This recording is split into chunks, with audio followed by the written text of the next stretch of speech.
Hello, people. We're testing out something new here, so give us a thumbs up or yell at us in the comments if we're in one channel or not. Yeah, the camera looks a little weird there. So Bryce is going to try to join us here today as our podcast, whatever you want to call it. He's going to moderator or funny meme guy, ombudsman. So anyway, well, I'm just here to make fun of Matt. So yeah, so we have one of the problems is the way we had set up OBS, which is the system that we use to stream, didn't allow or didn't work with our audio interface for multiple mics. Even though we have 3 mics in here, we can only do 2.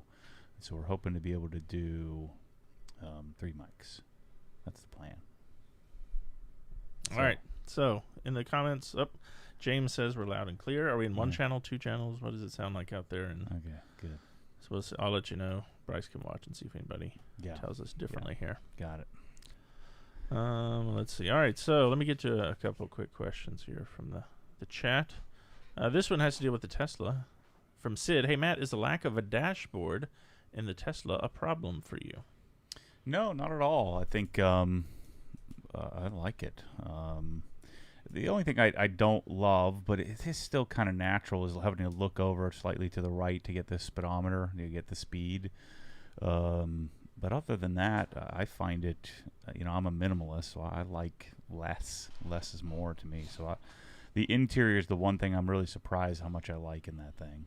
It's really, really a nice place to be. I don't love the seats that are a little squishy, and I mean they're comfortable, but they're a little basic for me. But other than that, it's pretty awesome. All right, let's see. Oh, Anthony says I hear audio left and right channels. That's good. Good. Must be doing it right. All right, our buddy Brad out in Colorado says polarized versus non-polarized sunglasses. Any opinions, pros, cons, etc.? I'm not much of a sunglasses guy, largely because all of my cars are tinted. So I prefer polarized if I have the choice. yeah, but polarized in a tinted car gets kind of wonky. You get the weird colors all over the windshield, and you see people's cars that you can see their tint. Yeah, but I find that if you have high quality tint and high quality polarized, it's not as big of a deal as in the past. But yeah, generally I'm going to do polarized if I can. But I want to love sunglasses. I don't know. I don't like to carry stuff around with me. Like I want to love and carry a pocket knife. We're working on trying to make a connection with Chris Reeve to get a Chris Reeve OG pocket knife. I want to have one, and I never have it when I need it because I don't like carrying it around. Well, what I do is I just leave my sunglasses like in my glove box, because if I'm going somewhere, that's where I'm going to put them on. If I get out of my car and I'm like walking around somewhere, then I just throw them back in. This is going to sound really snobby, Bryce, but I have 6 cars. Yeah, so. I just get 6 sunglasses. I only have 1 pair of sunglasses. Yeah, and I only have 1 pair of sunglasses, so I never have them when I need them. So it's kind of like I have 1 gate opener. Yeah. And it's never in the car I need it to be. The gate only locks at 9 p.m., and I never know where that thing is. Now, the gate opener, I just realized, is in the drawer. It's not even in a car. So I always have to get out of because I can't pull up close enough to the curb, and so I got to get out of the car and try to reach the thing. So what you're saying is your sunglasses will always be in the drawer and never in the car. Yeah, they're in my cabinet in my bathroom. Looking nice. All right, I'm glad you brought up the knife. Quite frankly, on Instagram says, can you tell us a little bit about the knife that you carry or don't carry? So knifeart.com, the owner of that site, who was an OG follower, I don't know if he still is, but he reached out and said, look, I see you using this Benchmade knife. We need to get you a real knife. And I said, look, man, I'm not looking for free stuff. And he said, look, no, just trust me. Let me send you this Chris Reeve, and then he saw me using it, and he's like, well, Michelle needs one too, so he sent the small one. But Michelle can't have knives because she'll cut her fingers off. She's not allowed to use my Yaxle knives because she, the one time she cut her finger almost off just washing it. So she's not allowed to use that knife, and so now I have the small one at home in my drawer and the large one in my drawer here, and so I use those for unboxing the myriad of UPS shipments that I get on a daily basis. But Chris Reeves, Sabenza, I think that the 21 is the one I have, and then I have the large and small version. All right, let's see. James asked a question here in the chat. Is there any other groups that you all have that's not on Facebook? I do not have a Facebook account. No. So no. Facebook isn't up to keep up with, I think. So Yeah, I mean, people get so bent out of shape about it. I mean, one of the advice I have for everybody is, if you treat Facebook as your fun place, don't get so gosh darn serious on it, then it'll be fine. And, and share what you're going to share. What are they going to do? I mean, I've never met anyone who's not on Facebook that has enough information anybody would frickin' want, let alone care about, the ones that are all anti it. I just treat it as fun. I don't engage. And the other thing that really helped was you just not unfriending, but unfollowing all the people that are just, annoying. Like, just keep your mouth shut. They're all the dumbest people that that have the strongest opinions. And they have that's what I hate. They have a judgment. They have an opinion. They're always judging everything that everybody else is doing, and their side is right. And they're usually the dumbest people. Yeah, and for some reason they think people want to hear it, and you're just like, no, I don't. I don't think they care. They know that people don't want to hear it, but they just want to post it out there. Just shut your mouth and post pictures of puppies and stuff, for gosh sakes. That's the way I treat Facebook. So Facebook to me is super powerful and super useful, and I don't give a crap about it. And Facebook isn't influencing who I'm voting for and all that. We get so bent out of shape about free speech and all this crap. Who freaking cares? I don't got time for that. If you think that Facebook is going to influence who you're voting for, and you're dumber than most people, so what do you care? You just get so freaking bent out of shape. It drives me nuts. But anyway, I like Facebook, and there's no other platform like it for this kind of thing. And so we're going to stay there. And actually, funny you mentioned that, we're going to be converting. I have, which most of you don't know about because you're not in it. It's called the OG Core. And it's like 100 hand-selected people. The plan was to keep hand-selecting people, but I find that hard to do. And so what we're going to do is we're going to convert the OG Core over to Obsessed Garage inside the Hex Facebook group. It'll still be a secret group, so you won't be able to search it or see it. You'll have to be invited to it. And so everybody who is a current or former member of Inside the Hex will be invited into it. So as soon as you become a member of Inside the Hex, we're going to try to figure out how to, maybe once a month or something, go and look at the new members, invite them into the group. That'll be where I'll post, what I want to do is post a, just post the thumbnail, and I'll write a little description every time I post something. And by me, I mean one of you, Bryce or Mike will write a description in that group, or hopefully me, just to, kind of engage and talk about it, and have that be our forum for Inside the Hex. And so, just, I don't think it's going to kill you to just create an account, take a photo of yourself, and, I don't know. I like filling in all the blanks on Facebook. It's fun to me. They give you a little progress bar and yeah, fill it all the way out. I like that. And then people are like, well, they're stealing your information and selling it. Well, who cares? They probably already have it. Well, yeah. Before that. What do I care? Let's sell it. I'm going to sell your stuff too. So let's just sell each other. I don't know. All right. Let's see. Andy asked here in the comments, is there a hoodie update? The garage giveaway is almost over, yet no hoodie. Yeah, there won't be a hoodie for the garage giveaway. No. Hopefully for the Civic giveaway. We're still working on the hoodies. Any updates on the upcoming entry-level pressure washer, Matt? This question is also from Matt. I gotta call him. I haven't heard from them in a little while. Yeah. So I gotta call James and see what's doing. They're in Canada, and Canada's got everything shut down. So who knows? All right, let's see. Here's a good question I think you'll enjoy from Malcolm in the chat. What annoyed you the most about the corporate work environment, and what did you do to help overcome it? Ooh, yeah, where do I even start? There's a long list, I think. Yeah, I mean the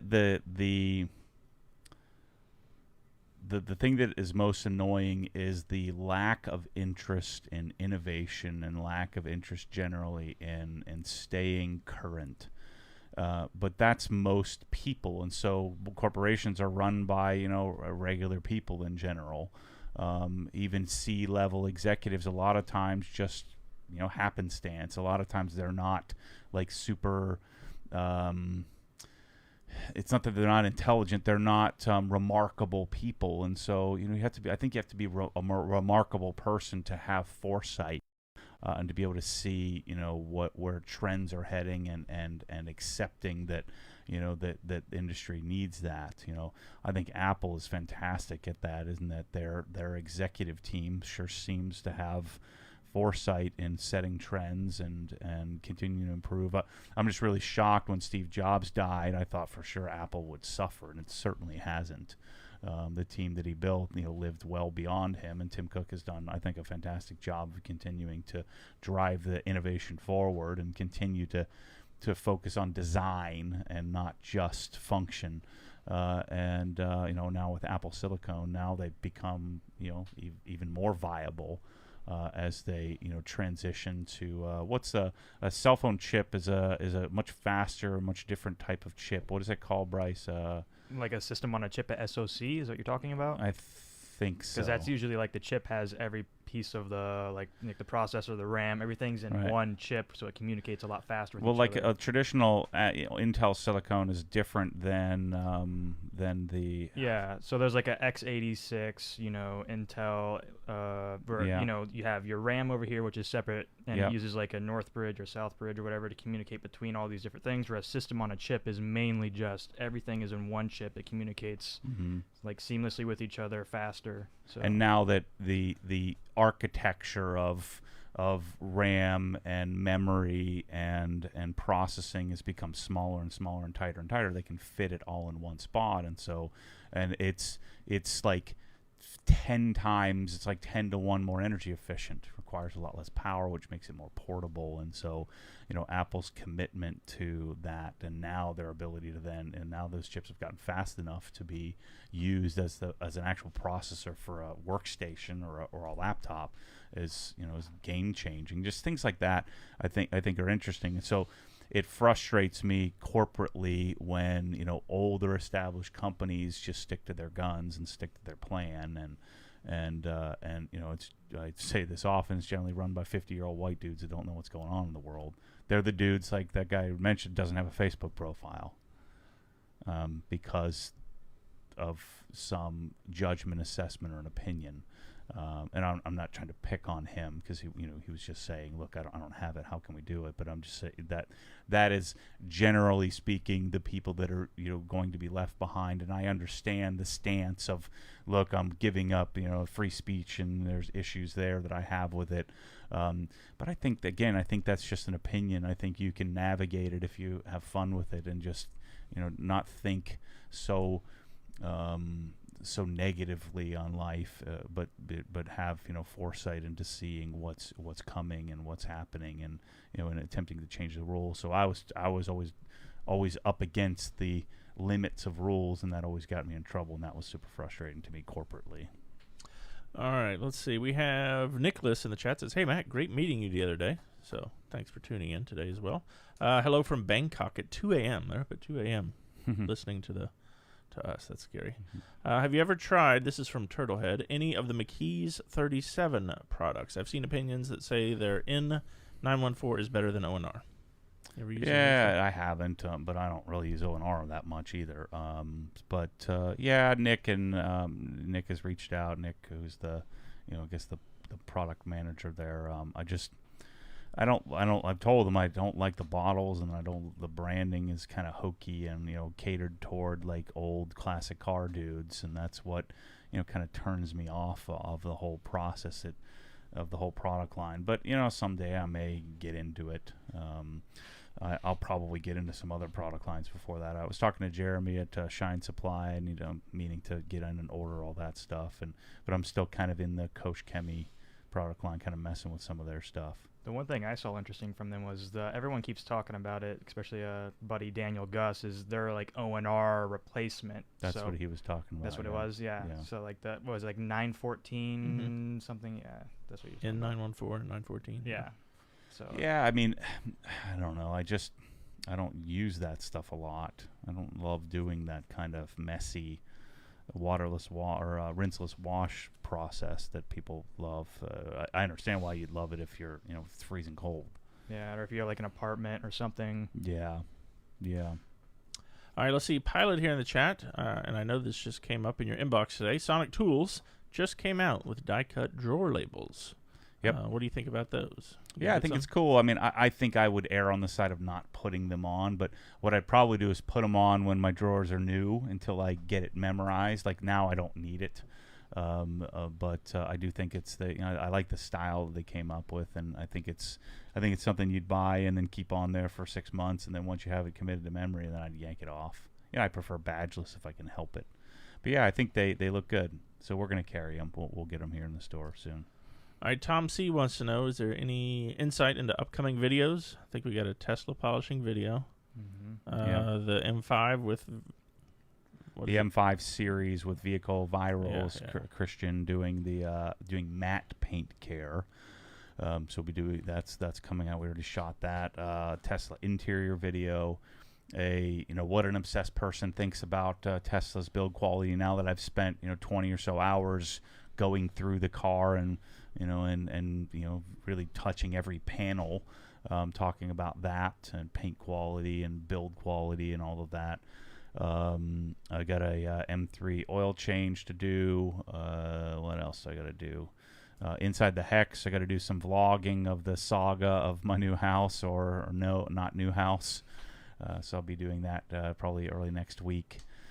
What else do we got to do? We got to work on Bryce's car. We're going to do a whole E46 series on Michael Waba's car, doing a Carbonius intake. Yep, Carbonius intake, doing paint correction on that.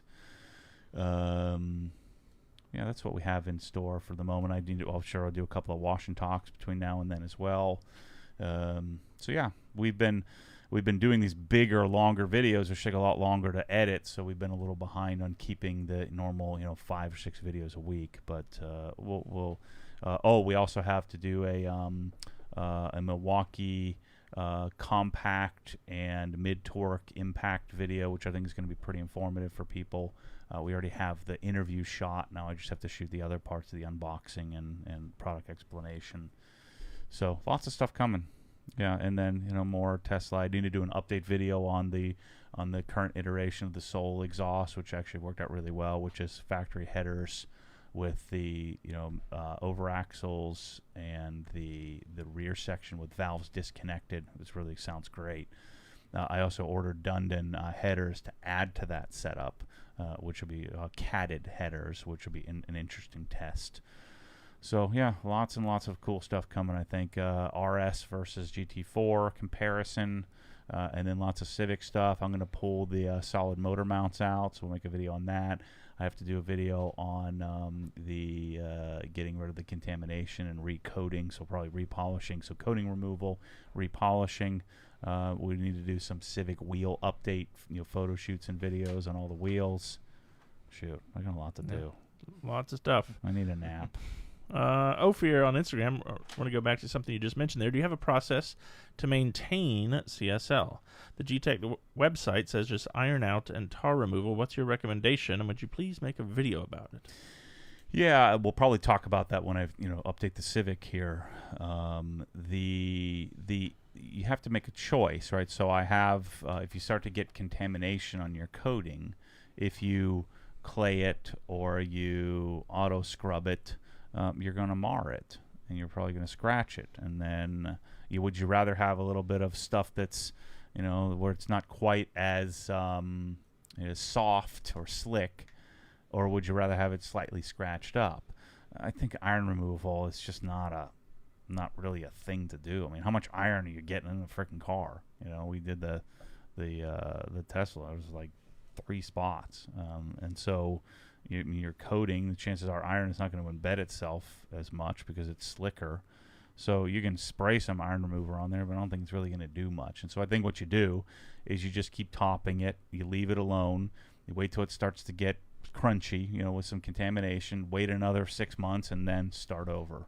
But I'm not going to mess with it otherwise. I don't want to be.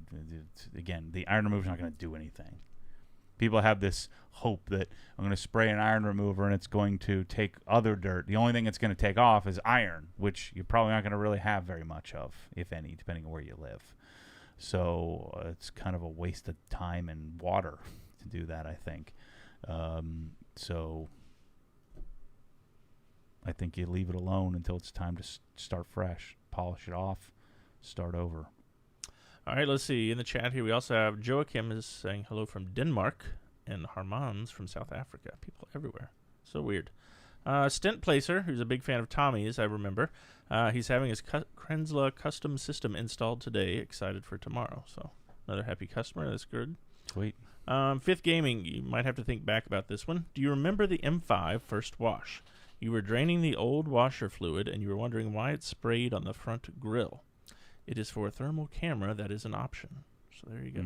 Now you know. I think I have. Maybe is that the night vision camera he's talking about? I'm not sure. He said thermal camera. Yeah. I want to get to a couple garage giveaway questions since we have, 9 days left in that. Yeah. Number one, on Instagram, we had a question from David Pro. If someone wins the garage giveaway and they already have a good amount of OG merchandise and such, would you consider installing the new Spawn Jumbo 9 instead of the Jumbo 7 to make up for the cost? Sure. Yeah.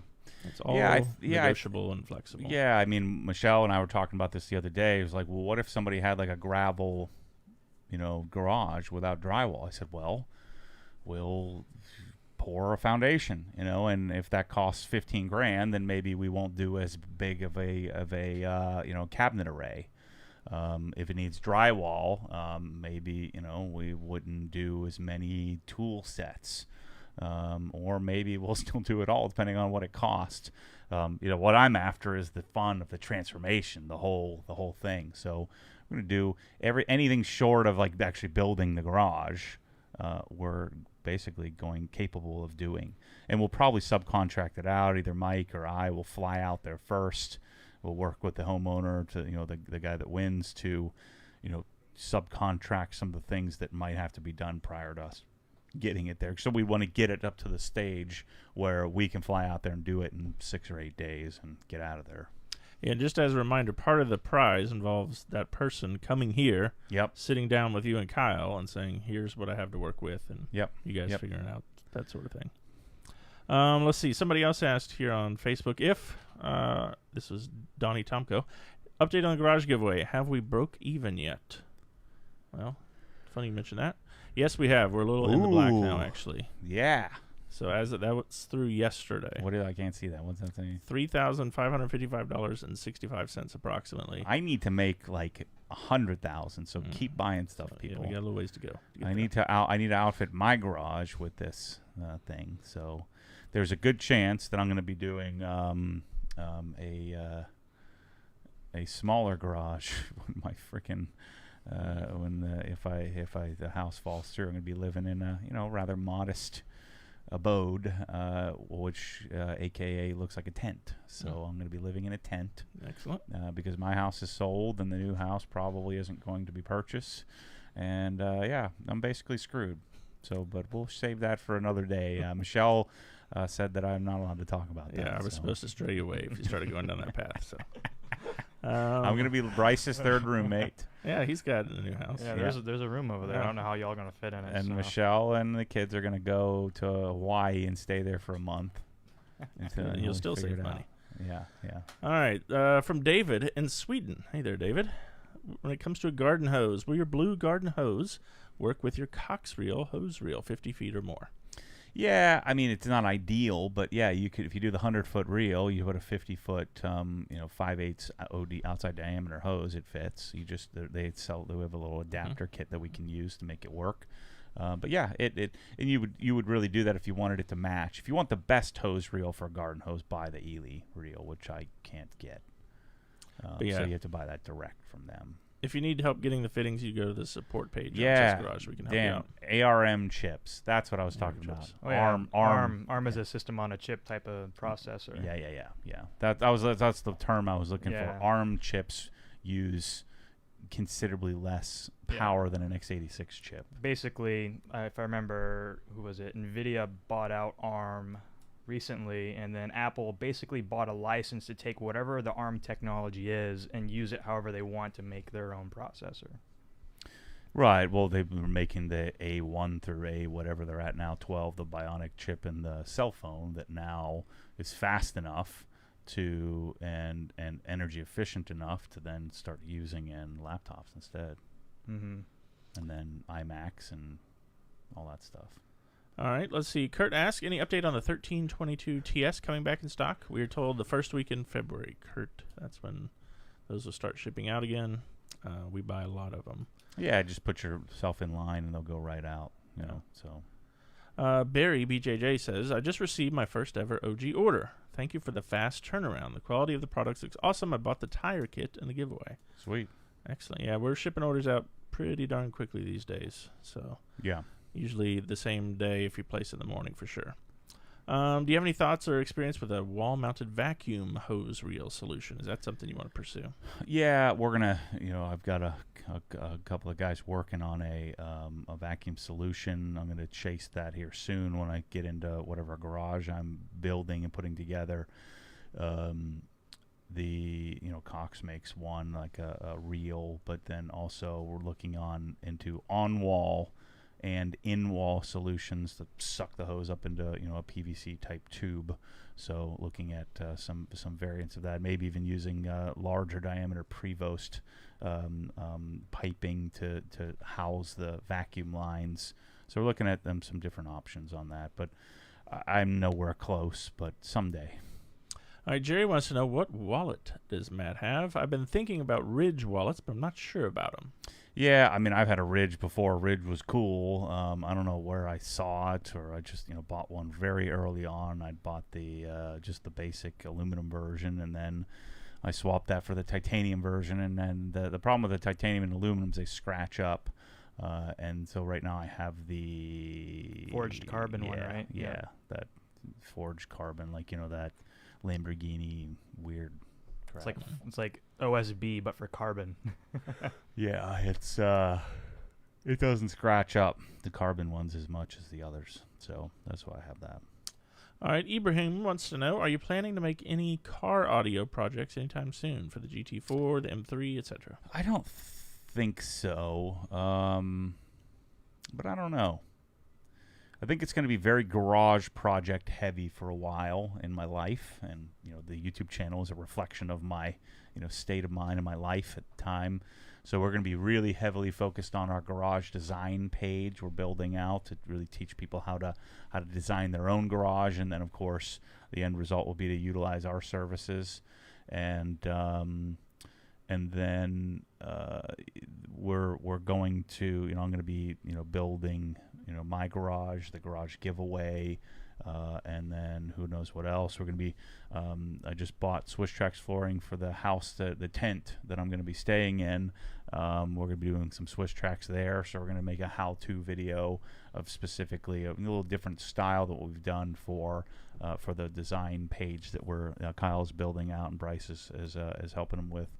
So we're working on that, and I think that's going to be very heavy over the next several months. Of course, I have all the cars and stuff that I'll be playing with as well, and like right now today it's more detailing heavy because I've been detailing a couple of cars. All right, speaking of tents, we have a super chat here from our buddy Chris Kim out there. He says, get yourself a bigger tent, and he super chatted you $2. So that'll get you one step closer. Yeah, I appreciate that. Anthony says, hey Matt, I saw you applying CSL on wheels and calipers, but it's rated only up to 482 degrees Fahrenheit, and calipers can get pretty hot. Have you tried other wheel coatings? C5, for example, says up to over 1,000 degrees. I have, and I hate it. It doesn't really work, and at least it doesn't beat any water or sheet any water very well. So I don't know how long it lasts on the caliper. I mean, the calipers are powder coated anyway, so they tend to not hold on to dirt. But I've been using CSL Exo on the calipers and the wheels for quite some time and haven't really had much of an issue. Just don't like C5. I don't like G on rim. I mean, I just feel like those coatings don't really work very well. All right, let's see. Santiago 904 checks in, says, love the Mustang exhaust clip that you recently did with the AWE exhaust. Can you talk about it? Well, so that's Jeff's car, and the exhaust is pretty droney, pretty loud.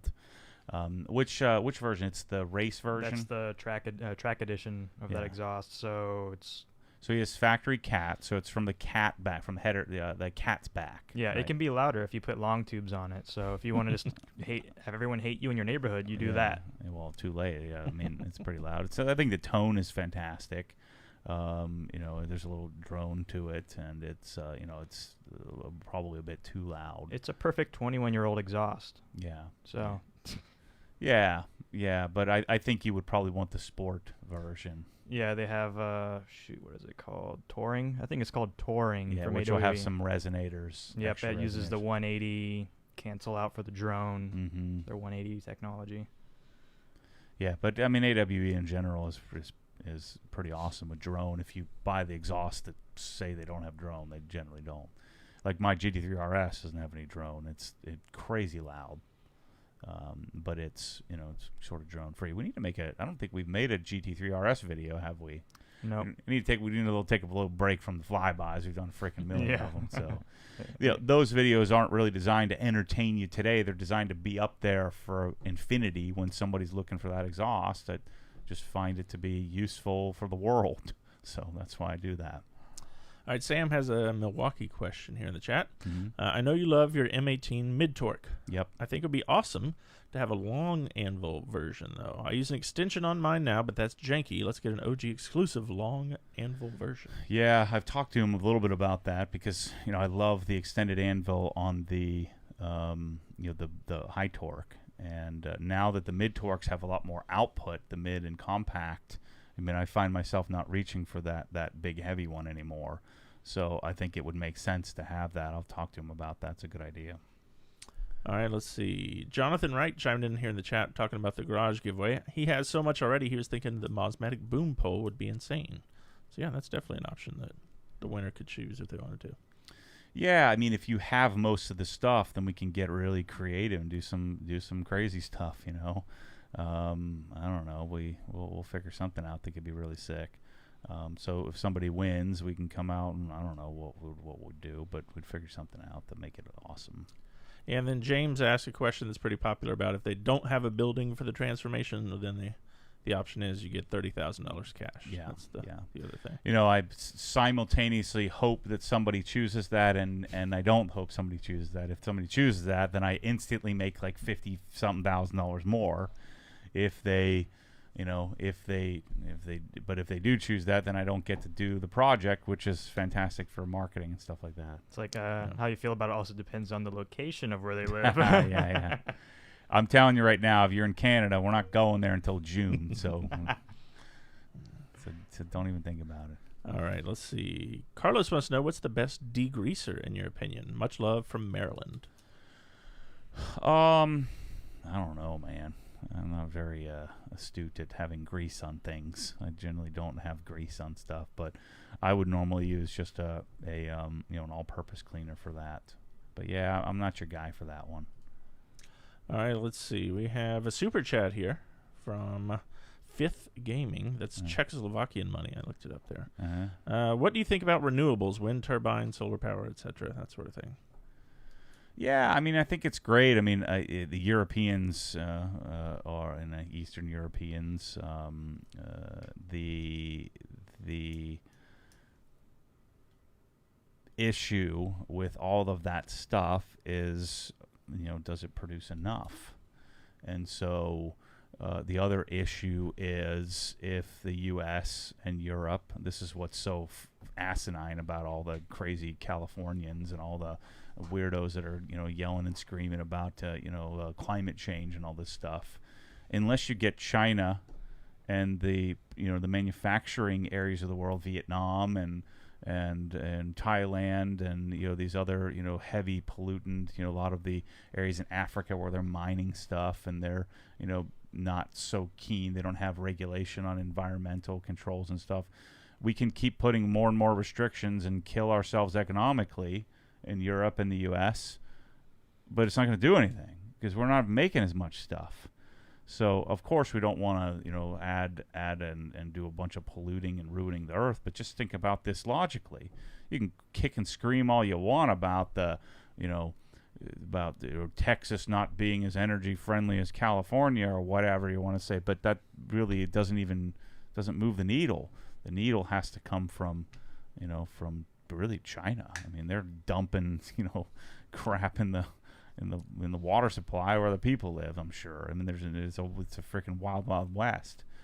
So I don't know, man. I just think that all of it adds up to a positive. But we've talked also about the Tesla. And, some people were saying, well, thanks for choosing renewable energy. Well, where do you frickin' think that energy comes from?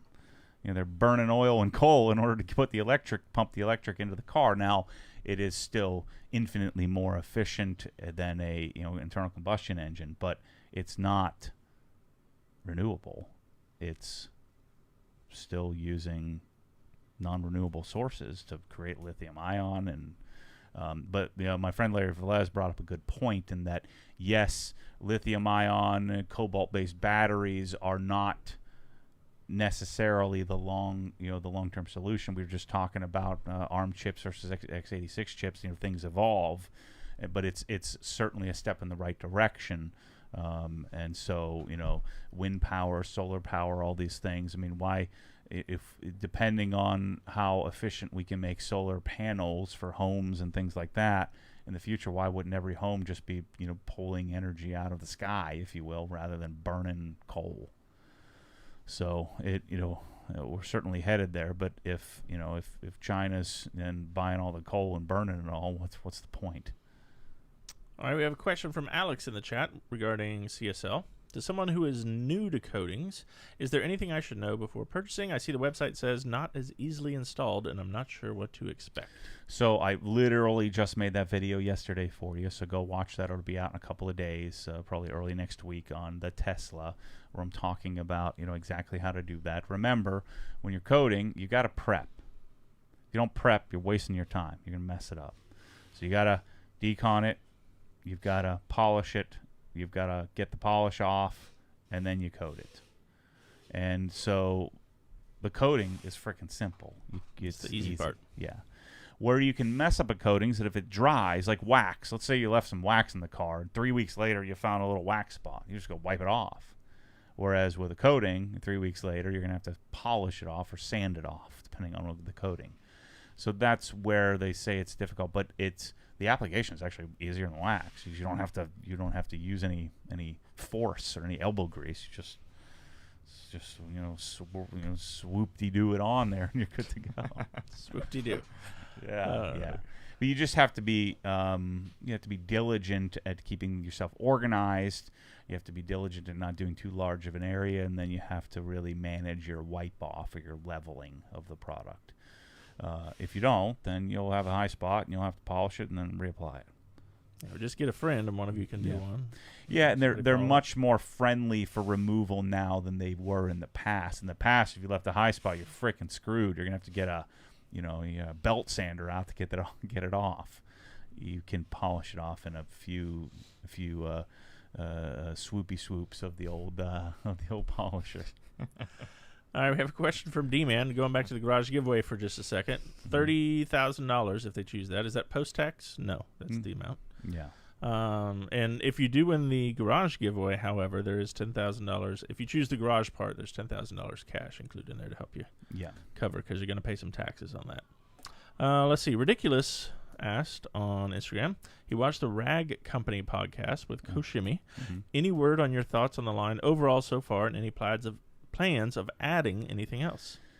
Yeah, I mean, we've added Ulex, which is just an amazing tar, more of an adhesive remover. So I'm sort of adding it in to complement Tarex. You're going to use Tarex most of the time, but when you have some stubborn stuff like wheel weight and you have emblems and stuff like that, or you're pulling off a spoiler off the trunk where you have all that 3M body molding tape that gets stuck, it's a nightmare. Ulex is freaking awesome. So Ulex, Freshen Up, FU, which is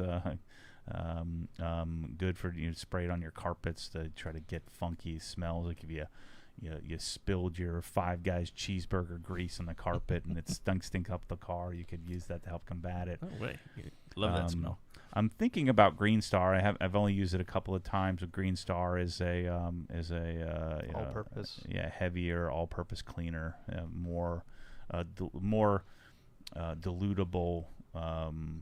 It's more concentrated than D101 that I've been using, so we may add that. What I'm most interested in is what are they not bringing over?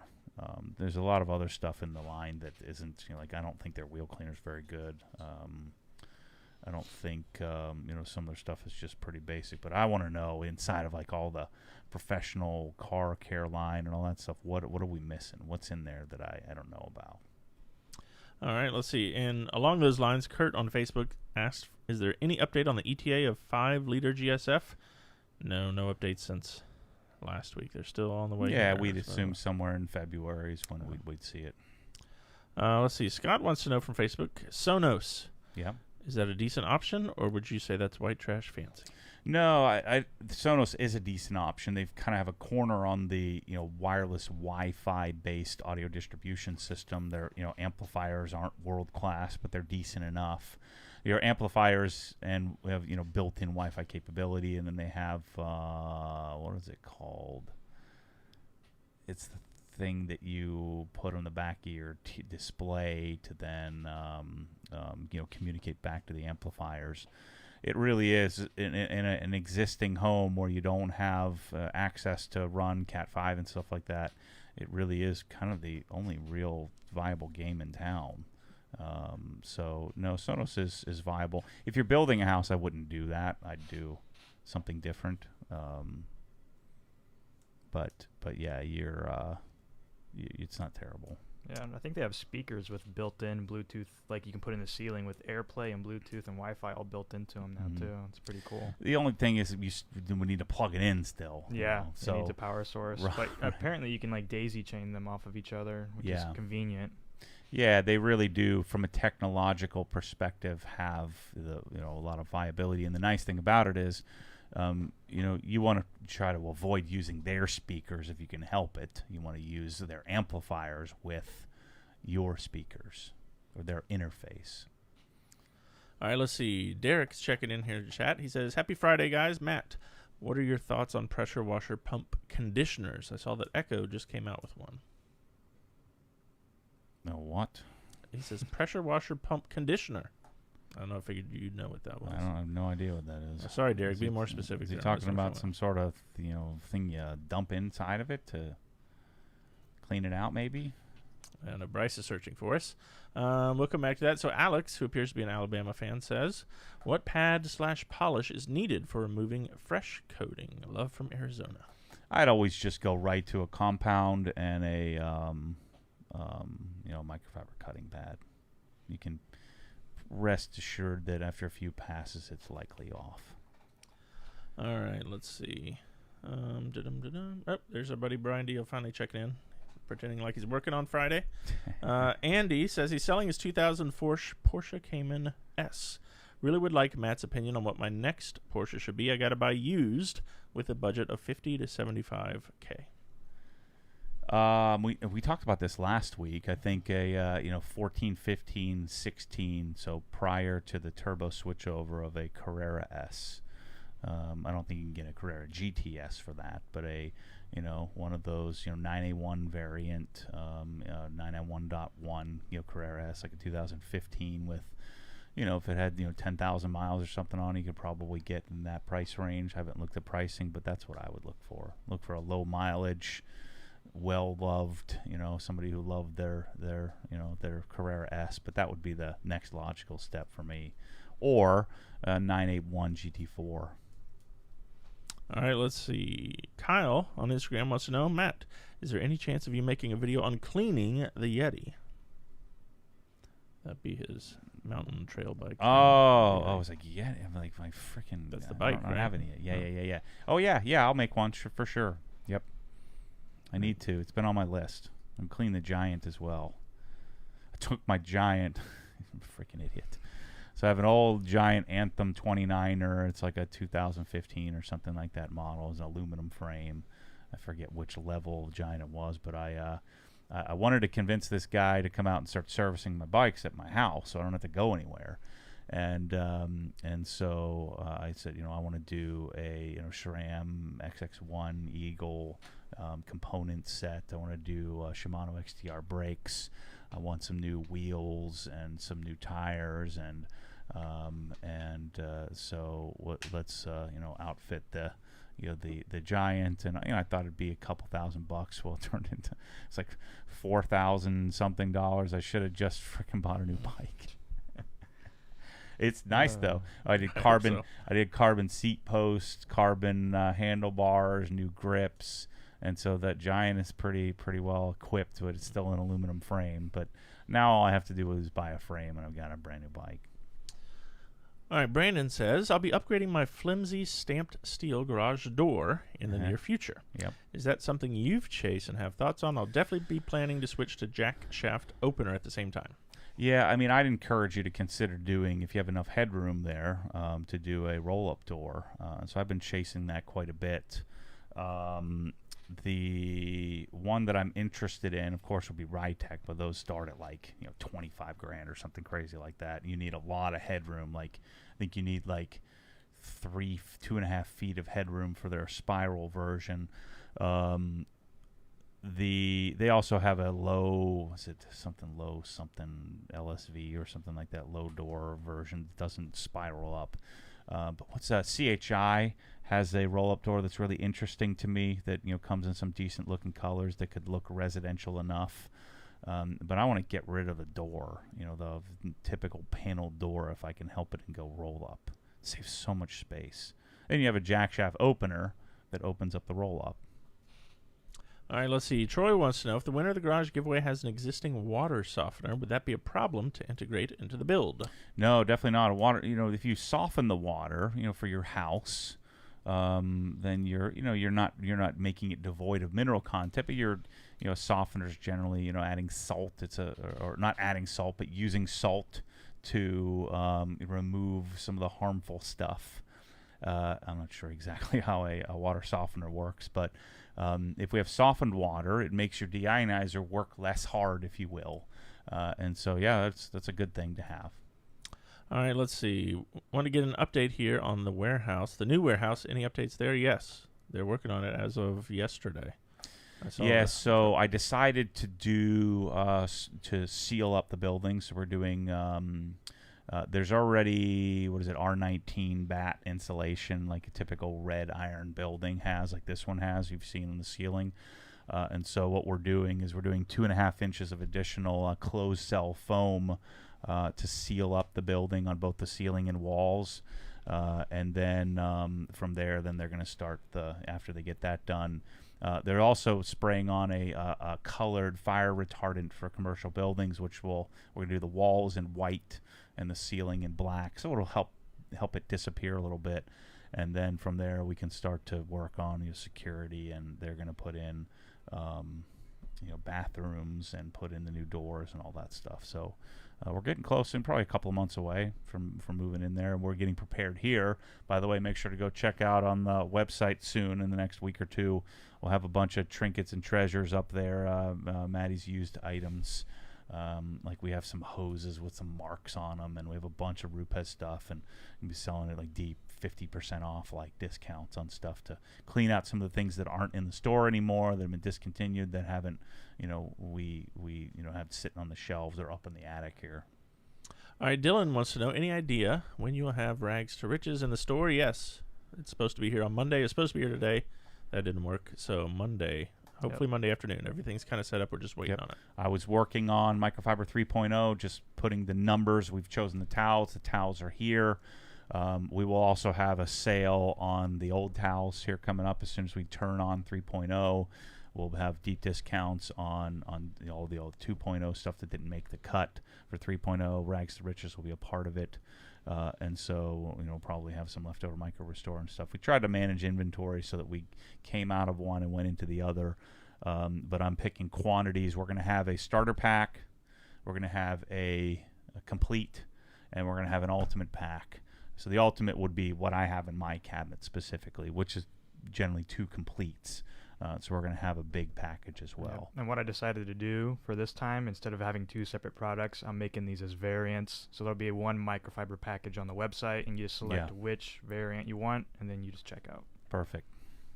All right. So, and that's what do we say? February the 1st is when we're hoping to launch that officially? Yeah. Okay. So Monday, February the 1st. I'm sure there will be videos coming on that with those of you who have more questions. Let's see. Any plans to restart the Smokies gathering if COVID doesn't interfere? That's from Kyle on Facebook. Yeah, Shane asked me about it. I hope, they're going to do it with or without me. I'm hoping that I can get myself to driving around. So maybe I just need to get up there and do it. Would that be summertime? Is that when that is? Yeah, June, July, something like that. So Shane was asking me about it. I think they're working on putting something small together. But Shane Wendell he's a moderator in the Facebook group. We can shoot him a message and he lets you know what we're up to. All right, Spencer on Facebook said he just ordered G-Technic CSL, decided to give the Auto Fiber Thick Saved coating applicators a try for next week. Have you played around with these types of coating applicators compared to the suede? If so, what's your take? Yeah, they're much more efficient, and Ian has a backer in there so it doesn't absorb into the sponge behind it, but I still find that I have to use a lot more product when I'm using microfiber. But it is a lot more efficient. I think I don't know too many pros that don't use a microfiber applicator. I don't know. I'm old school. I'm stuck on the old suede applicator. Maybe I should give that up, especially since I don't really care how much product I use. But I don't think you'll dislike it, and most people prefer it that way. I just like the suede. I like the control I get from that little applicator, and you do use a lot less product. All right, let's see. Chris wants to know from Facebook about the Viper stool. Will it make it into the OG store? I think so. I want them so they do. I realized in talking with what's his name? It doesn't matter, Dylan or something like that at Viper Chair. So a follower sent me that chair before they started running ads and became really prevalent, and I said, "Oh, that looks really interesting, right up my alley." He sent me a message on Instagram. Really, I think he wanted me to buy it, so I tested it out before he bought one because they're really expensive. And I reached out to them about selling them, and margins weren't good enough. And then they saw it in the video, and all kinds of people asking about it, and kind of created some buzz. And so then they reached back. I knew this would happen. They reached back out to me and said, "Hey, here's a better deal." And so what I didn't realize, the one I bought has a 25-inch round base. The standard one, the robust steel, I bought the aluminum version, has a 23-inch diameter. I'm asking them to make it even smaller, which is the little kick stool or whatever, little circle for your feet. So they're working on a tool tray as well on it. So yeah, we're going to have something that's super nice. The casters are amazing. The build quality is great. Dane is his name. Dane at Viper Chair. Dane. Yeah. Freddie Mag wants to know, Matt, do you still have your Parkit 360? And no, I don't have my trailer anymore, so I sold it. All right, and then, based on your experience, would you recommend it? Yeah, it's a little slow, but I did like it. I would have bought another one for sure. There's a few other brands out there that have it that maybe is a little quicker, but yeah, I'd recommend it. I liked it. All right, let's see. We have a super chat here from Adam C. Mm-hmm. Ooh, where's that? CHF. I'll look that up. I just wrapped my Triumph motorcycle. I'm looking for the OG spec graphene coating. I only know of turtle wax, but I don't think it's the best. Yeah, forget graphene. Just buy some G-Technic Halo and call it a day. There you go, Chris. He's messing with me. The Swiss franc. Hey, there we go.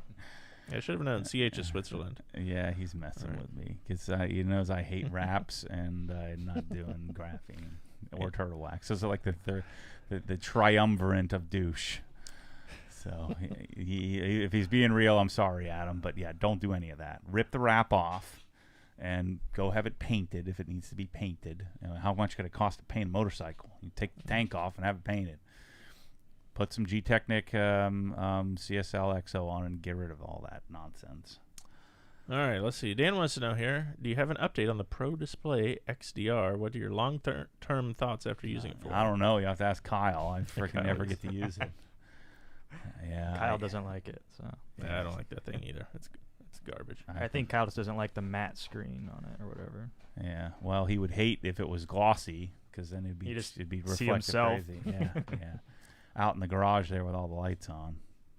Yeah, if I could do it again, I'd probably do the regular screen, not the matte, not the nano texture glass. But in the garage there, the nanotexture makes more sense because we have the crazy lighting in there.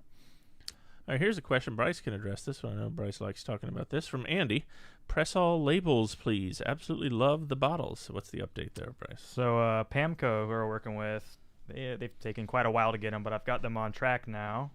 So what we're doing is for the Civic giveaway, we're gonna have special edition labels. There was supposed to be one for the garage giveaway, but it took so long for them to get work done and dies made.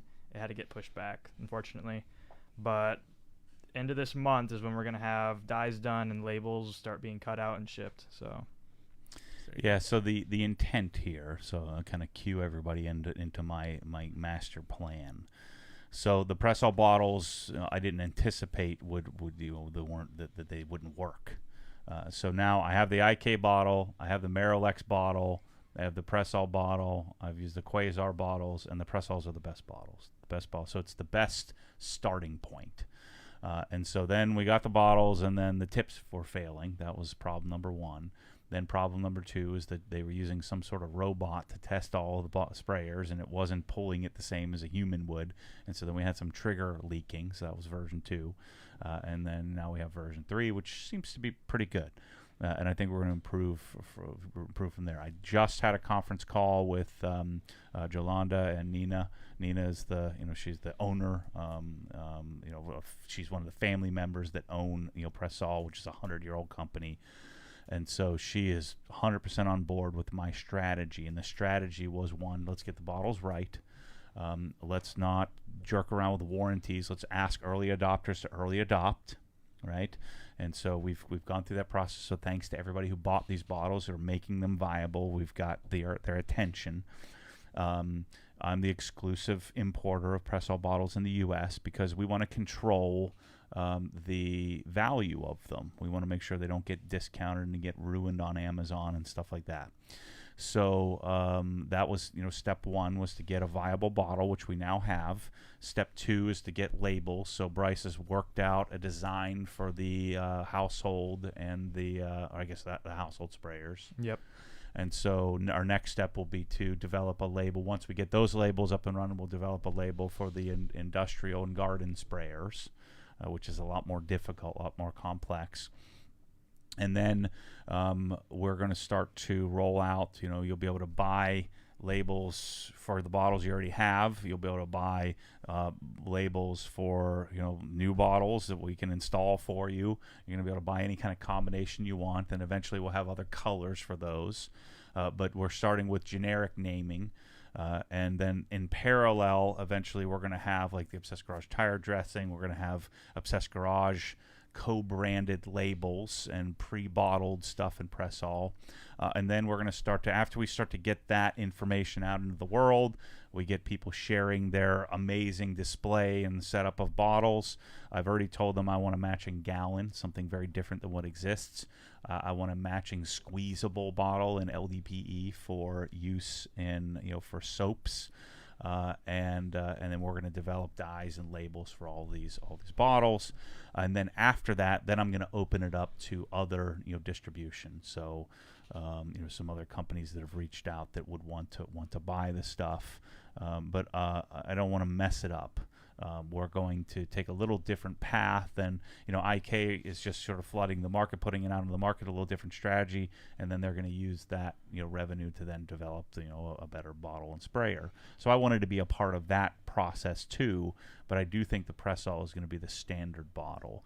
The main reason why I'm most interested in it, other than just having a matching displayable bottle array, is to be able to do co-branded bottling of all the products that we're interested, of all of the things that I like as part of the process.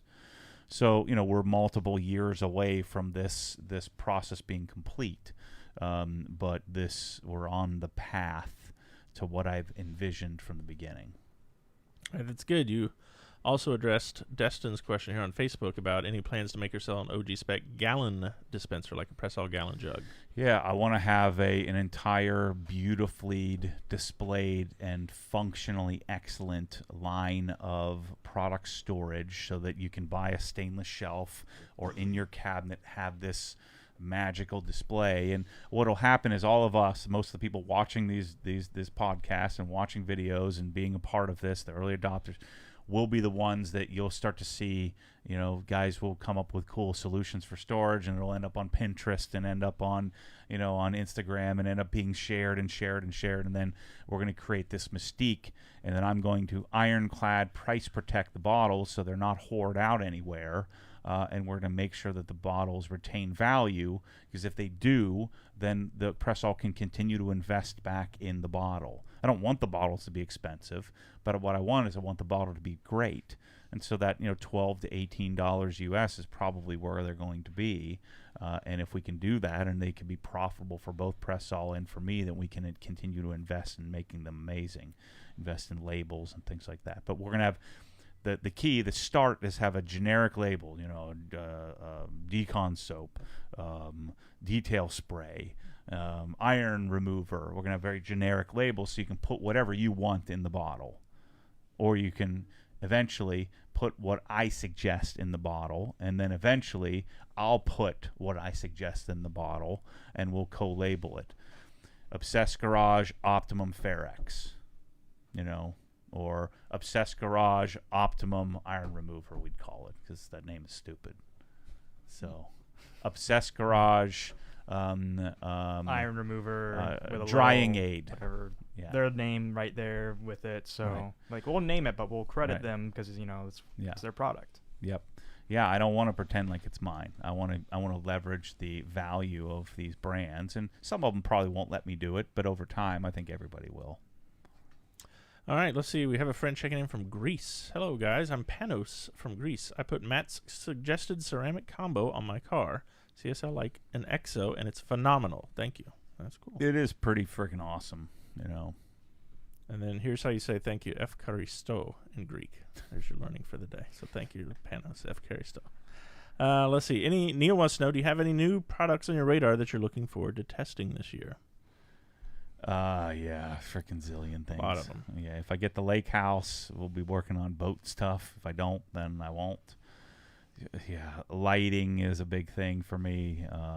Coach Kemi, probably get back into the Shine Supply stuff. I was talking to Jeremy about that the other day. Yeah, lots of stuff. All right, super chat here from Alex. Would ULEX work on window tint? I have to remove an inspection sticker from a tinted window. If not, what would you recommend? I don't think I'd mess with that. It sounds like a dangerous game. Yeah, it's delicate. Yeah, that's a tricky one.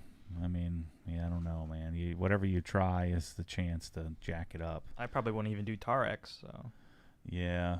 I mean, I think Gugon might be a safe bet on that. Well, ask Martin. Or Martin, if you're listening, you can chime in the chat if there's anything recommended for tent stuff.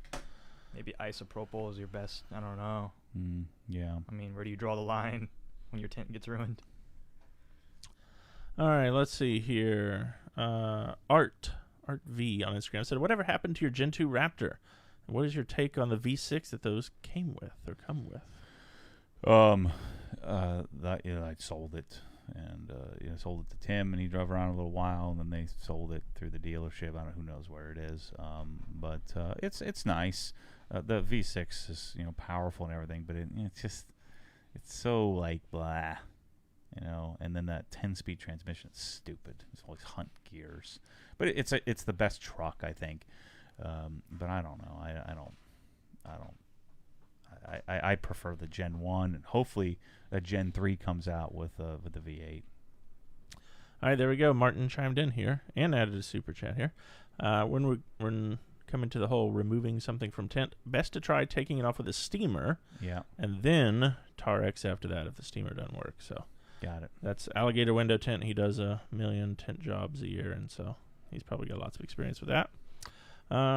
Andrew wants to know, hey, Matt, what if you do end up loving the Tesla? Will you then do an M3 giveaway? I don't know. I'm going to stop predicting things because then I don't know. All right. Michelle likes the Tesla a lot still, right? Yeah. I don't think it's going anywhere for a while. It feels a lot different than the M5. By now, the M5 was already on the outs. This one is quite a bit more practical than the M5 was. All right, Champagne Chugger. A couple weeks ago, he asked us about getting his 77-inch LG OLED calibrated. Mm-hmm. He said, noticeable improvement for sure. Great call on that, Matt. Yep. What would you suggest I use to occasionally dust or wipe it down with? I use invisible glass and a waffle weave. Same thing I do on the glass on my car is what I use on that. Same thing I used on my Apple, my laptop screen and my screen on my phone and stuff like that. So I'm using the same invisible glass and that. All right, let's see. Kevin says, hey, Chris and Matt, got my Rupes LHR 15 this week. It's a beast. Yep. Do I need a washer mod? I don't think so. On the Mark III, I haven't done it, and I haven't found it necessary to washer mod it. And especially after learning why they don't suggest that, I don't think it's earth-shatteringly problematic if you do it. But I feel like the new machine has enough output that it really isn't necessary. All right, let's see. Brad in Minnesota on Instagram says, please talk about Ppf, pros and cons. I saw that you PPF'd your Porsche GT3 RS, but is it even possible to do all the detailing process on top of the PPF? What fun is there in polishing plastic? So, the pro of PPF obviously is to protect from rock chips, but it's like, it's a lot like putting plastic on your couch. You're keeping your expensive couch covered, but then you got to sit on plastic. Now, it doesn't look quite as bad as it does on furniture as it does on the car, but when you cover up the surface, you get an extra layer of orange peel. You never get that same shine and gloss and pop that you would get. But PPF has gotten a lot better. The other con is that you'll have edges no matter what. There's going to be some edges somewhere in some places that will eventually start to develop some dirt. The darker the color, the less you'll see it. The lighter the color, the more you'll see dirt build up. I think you put PPF on a car that you're not driving all the time unless you're willing to spend money every couple of years to redo it. So for me, the GT3 RS makes sense because I go to the mountains. I'm gonna, get the PPF beat up, and then I'll yank it off, and redo it at some point. Especially since all my GT3s I've intended to keep a while. I think this car I intend to keep, and then just get another GT3 instead of swapping it out in the future. So, you do lose some of the detailing process, but you still wash it. You still use a drying aid, and hopefully, the coating like you do G-Technic Halo or whatever, Geons or Car Pros, they all have a PPF specific coating. If you do that, then hopefully you don't have to mess with it for at least a few years. All right, got a question here from Monroe in the chat. I work out of a storage unit for detailing, so I don't have a source of water. If I were to get a tank, what pressure washer would you recommend for water savings, but also for performance? Well, if you're going to have a permanent tank like that, I'd look into getting a pump, right? And so you fill up the tank, and you're creating your own water source. And so then if you do get a pump, then you can use any pressure washer. But the Krenzla will self-prime. Doesn't the AR? I think the AR 630 self-primes. I can't remember. I think know it the does. Krenza does. But all the Krenzas will self-prime. You just stick a hose into the bucket or into the whatever the tank, and it'll suck the water out. But I think for longevity, I think I'd probably rather have a pump. All right, let's see. Joey on Instagram wants to know. He's curious to hear Matt's opinion on having lights on the garage wall so that you can see the lower parts of the car while polishing, or if he thinks that's cheesy like the hex lights. I don't think it's cheesy, but I don't think it's necessary. In fact, I think it could be detrimental in certain, if you don't have the right color temp and you're polishing a car. Of course, you can always just go put it on a switch and turn it off. I just don't find that necessary when I'm polishing. I want some sort of movable light that I can use. So I think it looks stupid, But if you have a functional, detailing bay and you're a professional, I'd be inclined to consider it. But I still don't think I would do it. Like I'd never do it in my garage. I just don't think it's necessary. I think you can supplement better with color changing light. All right, Jeffrey on Facebook says, what company makes the stereo stands that Matt uses on top of his cabinets? Can't remember when he indicated and assuming that you actually think they provide a benefit. Yeah, it's isoacoustics, and they're called the Something 200, right? Aperture or yeah, it's isoacoustics, and it's what are they called? What's the line called? Yep, that's it. ISO 155 speaker isolation stand. Yeah, somebody, a follower sent that to me. I can't take credit for it. But there's an A on the box. It's like something 200. I don't think that's... It's like these right here. Right? Moon Audio has them. Yeah. There's several different versions of them. As you might imagine, I have whatever the fanciest version is, the most expensive version. But yeah, isoacoustics. Do some digging into that. And yeah, I guess. You decouple it from the surface. I don't know if you can audibly, hear that when I'm streaming Bluetooth on my iPhone, of 320 kilobits per second. But it seems cool. Looks cool. Gets I like them more to angle it properly. But the decoupling part is kind of a nice little thing. But the main reason is to get a proper angle on it. But it's cool. All right, we have Rutger checking in from the Netherlands on Facebook. He says, is there an update on the Ego Blower Stubby attachment? Yeah, I'm still working on the legal language on that. Attorneys. I'm just now developing a relationship with an attorney to get stuff done when I want it done. So yeah, we got our first bit of language back, and it was not right. So waiting on that. Takes for frickin' ever to get stuff like that done. All right, let's see. GP7 Orlando on Instagram says, I have a pressure washer and an SGS 28 to its stock hose. Mm-hmm. I want to build a wall-mounted system, but have to get it one piece at a time. Mm-hmm. Next would be the 50-foot hose, Yep. but I would also need or want a reel for that. Should I wait on the hose until I have the reel? Yeah, I think so. That makes more sense. Yeah, I mean, but then again, having a better hose, even if you're just coiling it up by hand, is not a bad thing. So get the hose first, then get the reel. I think you can do it either way. Flip a coin. Yeah. Flip a coin. Obviously, the reel isn't going to do you any good without a decent hose, because a stock hose probably isn't going to coil up very well in that tight of a barrel. All right, let's see. Here's a good question that I thought you might enjoy from Devin on Facebook. I'd love to hear a little bit on how you've adjusted and managed employees, as in that balance of get out of the way, you're doing it wrong, and letting them figure out their own effective way with tasks. Yeah, I mean, you guys can probably chime in on this more, but I don't inject all that often, and less as time has gone on. A lot of the stuff has become beyond my expertise. I don't know how to do the frickin' QuickBooks, Kind of sat down and tried to figure it out. I said, you just do it. Or, Bryce building like a giveaway page. I'm like, whatever you think. And then, what I'm looking for, what I'm asking for is this, is this something that's complete, or is this something I can help, I can edit? You want that inclusion on it. Yeah, I want to be included in, and we've had to learn how to do that, and like Bryce or Kyle or Chris trying to figure out, what do I want? And so, as we've matured and as we've had more humans that we're working with, and as I've taken on more of the actual CEO role rather than doing all the doing, in the beginning it's really easy because everybody just rows the boat and you just kind of create stuff. And then as systems and processes and things like that need to start, we need to start creating them.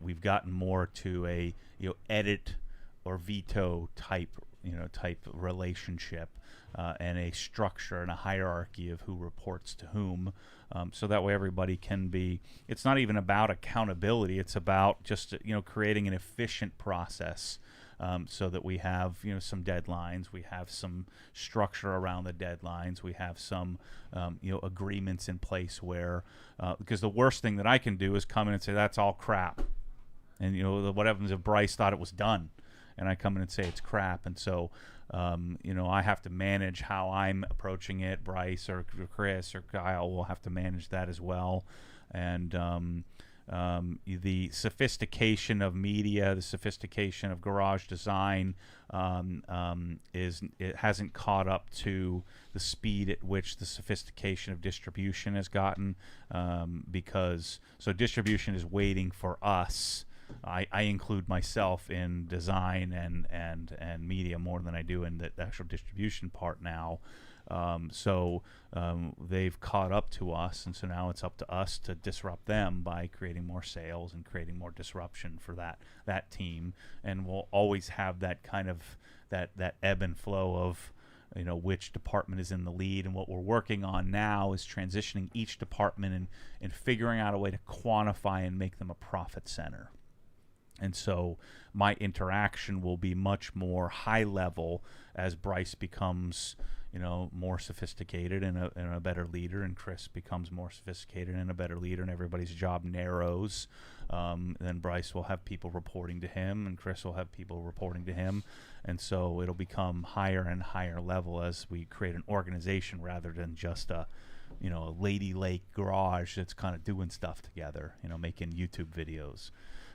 And so that's where I think we're headed, and as everybody matures, we'll learn how to deal with that. And we have these, again, ebbs and flows of problems that have to be solved, and I think we all do our best to not look at them as a failure and look at things as an opportunity to improve. And if we can do that, then people can stay happy and healthy and chasing the next thing and chasing their path. And so that's what we're really working on now is structure around creating some hypothetical deadlines, and then having more specific, very poignant, because I freaking hate meetings, having a meeting that has a very specific need.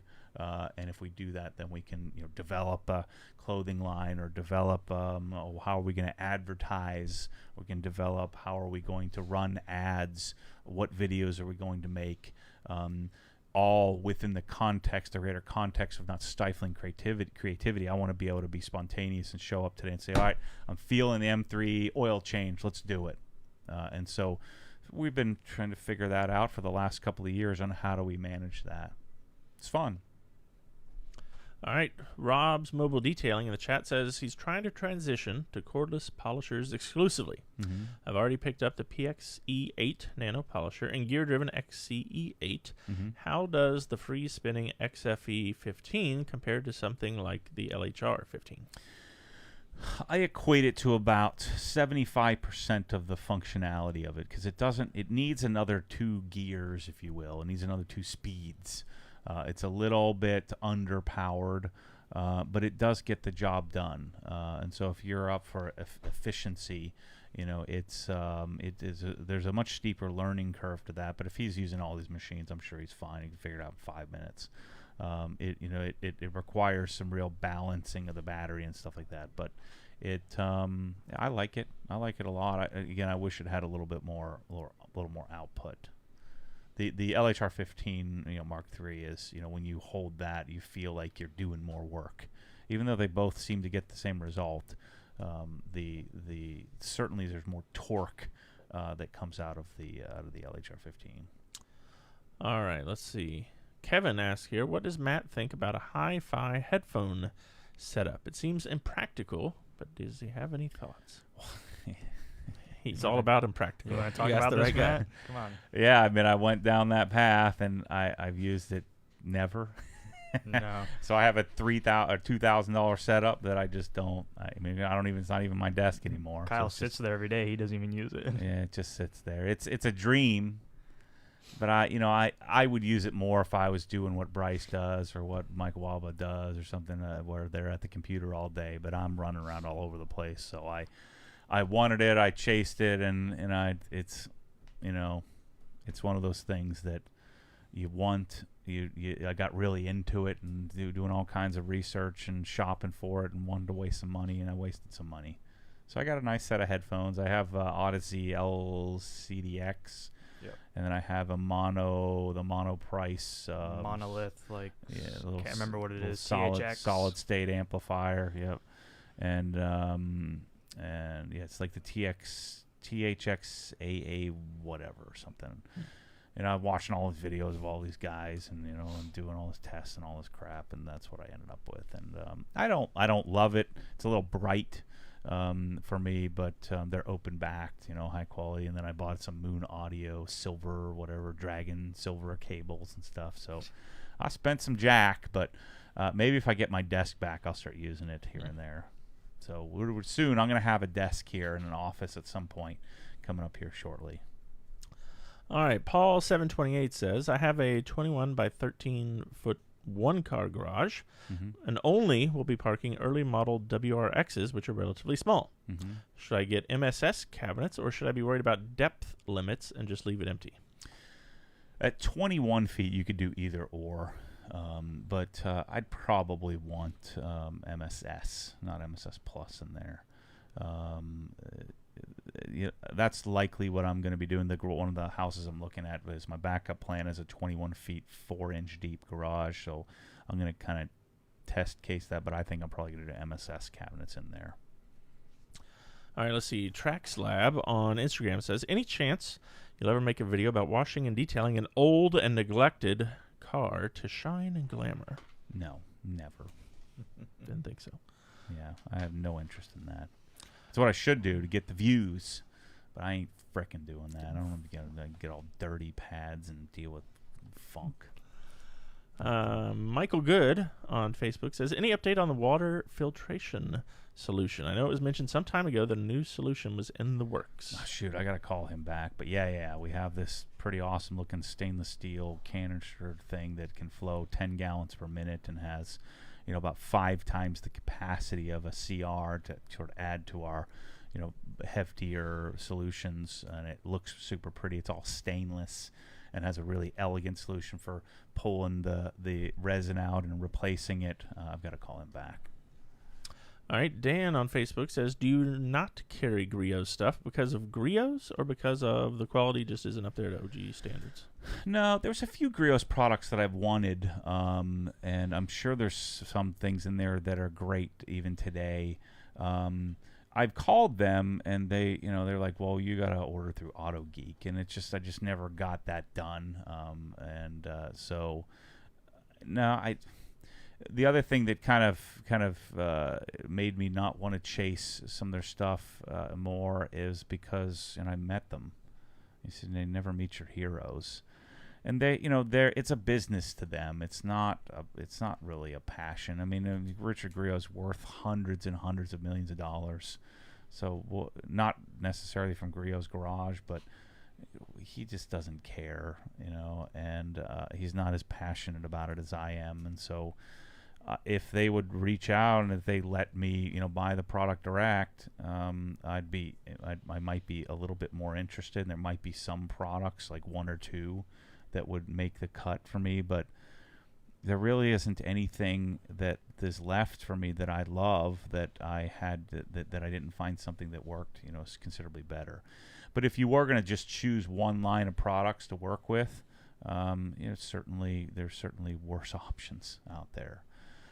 But they've become much more of a, and maybe they always were that way, just in their enthusiast level, where I'm much more interested in professional grade level. I think they made some real strides when they hired Jeff Brown and then made the G series polishers, and they don't just go to China and say, here, make a Rupes, like a lot of the other stuff, like the Max Shine stuff and the other knockoffs, but they put a lot of effort into product development, things like that. But I think and this may happen to me someday too, if I'm, worth $150 million, I may not be as involved either. That's kind of the I guess the long-term trajectory of the possibility. I hope that I can, if that's really important to me, that maybe that'll never happen to our organization. All right, Ricards wants to know, what's your opinion on the Minx towel from the Rag Company? Is that going to be part of microfiber? Yeah, I had that in the past. I just never found anything useful for it. It's super spongy and really, really soft, but I just didn't know what to do with it. I found it pushed stuff around too much, so no Minx in this round. All right, let's see. WOFS Media. Any update on TJ Hunt and perhaps helping him with his garage out there? Yeah, he's working with the builder. we're not doing his warehouse space. We're going to do something at his house, likely. So they're moving into their house, getting all set up there, and then we'll deal with the garage soon. But he and I have had several conversations about some possibilities for the garage there at his house. All right, Anthony wants to know, did Matt ever review or evaluate the M18 blower and M18 buffer? I haven't heard anything on those two. Well, the M18 buffer is only it's just a rotary, so I didn't find that to be useful. And I think that there are others that are probably better. And the blower is far inferior to I've had one. It's far inferior to the Ego. So I think it's worth it. I think that tool is used enough and is important enough that I am willing to have another ecosystem, another set of batteries for that. I'm telling you that honestly. I can't sell Ego, but I can sell Milwaukee. So I think it's worth getting a new battery, a new ecosystem, because the Ego stuff for yard care is far superior. All right, DJ Apache wants to know, do you have any experience with big boy dryers? Not that one specifically, but it's just the same thing as a Master Blaster, just probably not as good. It's a little prettier, marketed a little bit better, but from what I can tell, Big Boy is an Australian, contract Chinese manufacturer. So you can tell because you look at their pressure washer, same thing. So, and there's a few other versions, a few other brands. What's that blue one? It's like Air Boy or something like that. Or there's a blue one that's like the same exact thing. And, that just tells me that they're catalog purchasing colors and a Chinese blower that's a rip off of the Metro Vac, which is an American made vac. So if you're going to do one, I would probably do the Master Blaster, but I don't see the need for those devices because it's got this freaking long hose and you got this 1950s vacuum you got to drag around, and you got power cord, and maybe you mount it to the wall, but the thing looks terrible on the wall when you have this awesome solution of a cordless system that you can use to blow off your driveway. I just think it's better, and I find that the leaf blower option has no disadvantage other than maybe pinpoint accuracy that you would get from a little hose and a little tip. But yeah, I just don't see the benefit to that. And I had a Master Blaster. I'm dragging around, it's banging off my wheels, and got to get an extension cord out, and I've got a 30-foot hose I'm dragging around, and then I wanted to mount it to the wall, but then it's ugly with the power cord. I'm like, well, do I shorten the power cord? And I don't know. I'm kind of dug in on it. I just don't like that solution. You don't need filtered air. That's freaking stupid. The only real advantage is if you're up north and it's cold, you do have heated air, which I don't know if the Big Boy, I'm assuming it does heated air as well. But this nonsense about filtered air is stupid. It's like, unless the air in your surroundings is filtered. You're just blowing air onto air. You're blowing filtered air onto unfiltered air. That doesn't work. It's freaking stupid. Just let him have it. It's filtered. It's filtered, Matt. I said, but the air isn't filtered in the air. So what? I don't understand. What is that supposed to do? But it's filtered. Filtered's better. So okay. It'd be like if you drove your car into a lake, right? And then you got a pressure washer out, and you had deionized water that you're spraying on the car in the lake. But it's filtered water, Matt. Come on. But it's filtered. Yeah. That's. I never even thought. I just made up that analogy right now. You're gonna drive your car into a lake, under the water, and you're gonna go in there with a scuba mask on and your pressure washer, and you're gonna start pressure washing with filtered water. The only thing you're gonna do is kill some fish. The end. There you have it. Filtered. It's filtered, Matt. That's use your freaking head. Am I stupid here or what? Not here. No. I think we can all agree. No, I think you're right on this one. It's filtered. Get out of here. Driving to a lake. Oh man. With you in the car. Preferably. We're getting close. A couple more questions then before we get in trouble here. Jack wants to know, Matt, are you satisfied with your Bay Optics headlights on the M3? Any different choices you would make if you were to do it again? Oh, they're freaking great. Everything. So picking the 7K bulbs is awesome. The new lens is awesome. It's freaking awesome. And I would get new headlights. Just go fresh and new. And tell them not to freaking wipe on them and scratch them up. Don't just say, don't wipe it. Send it to me dirty, and I'll clean it. There you go. Brandon agrees with you here in the chat. He just came to the same conclusion. Filtered. About Ego versus Milwaukee when it came to battery with yard equipment. He felt that having 2 battery systems was worth it. Oh, yeah. But it's filtered, man. Yeah. The Egos. That's freaking awesome in the yard. I think you'll appreciate this from I Am Daniel Max here in the chat. He said, is it me? Or does it feel that once we watch Matt dial in a car, if you come across another YouTube video of someone else doing the same, it just feels wrong and almost dirty to watch. And all those guys are like, he doesn't even know what he's doing. I said, let's have a detail off. Let's see what frickin' happens. Detail Olympics. But you're not even a professional. You really think I couldn't be a professional if I wanted to be? Why would I do that? That's stupid. Shut up, Bryce. I'm just making faces. Detail Cathlon. He's All right, a couple more questions here.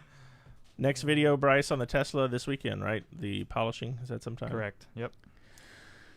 Here's a good question from Yoshi for Bryce. Has Bryce found a better exhaust for his Miata that doesn't sound like he's 16 years old and just chopped the exhaust off at its header and then welded on a fence post? Who's asking that question? Yoshi. Oh, man. Yeah, so when I put the header on the exhaust, so I had an ISR circuit exhaust. I put a header on it, which is catless, and it was the worst mistake of my life. So, But is it filtered? No, there's no cat. No filter. No filter. So it's got to be good. So the stock exhaust is back on, and the aftermarket header is still on there. So there you go. And he still has teeth on the front. Yeah. It's warm though. Yeah. It's filtered. Unfiltered warm air. So now that's even better because I'm saying you don't need a filter, and it's warm. So that's good. So yeah, for your handies, for your little baby hands, you can warm them up a little heat. All right, Dr. Phil. I always enjoy when Dr. Phil joins us in the chat here. He hopes everyone has been washing their hands. Yes, we've been washing our hands. I don't. Matt doesn't when he leaves the bathroom, but everyone else does. I watch. Chris, if I pee on my hands, I wash them. If I don't pee on my hands, I don't. That's a pretty simple process. That's yeah, good. If you get some poo on your fingertips, then you wash it. You drink enough water, then you pee on your hands. It's pretty much mostly water coming out at that point, Matt. Right. If you don't, like if the toilet paper doesn't split and you get your finger that gets poo on it, then you don't have to wash your hands. Oh, a little bit too much information there. I'm just telling you how what the system should be. That's the requisite. We'll put that up in the bathroom on the wall. No poo, no pee, no wash.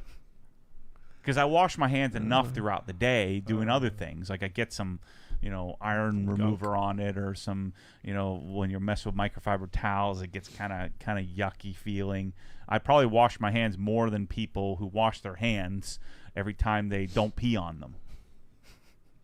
All right, so with that, we'll thank everyone for being here today. It's 3:35, so we made it. Filtered. 3:30. That's Get good. out of here. Remember, drive into a lake. We'll be back next week. I love that analogy I just made up. It's great. Oh, man. All right, I got to go find out if I'm going to live on the street 29th. or not in a tent. Happy birthday to my dad, by the way. He's 65 today, so happy birthday, old man. You're going to get me in trouble now. Everybody always wants me to do shout-outs for birthdays, and I don't know how to get out of that. I'll tell your dad happy Girlfriends birthday. call and say, could you call my husband? And I'm like, that is super awkward. I can't do it. And Jose Brito in the chat, email me.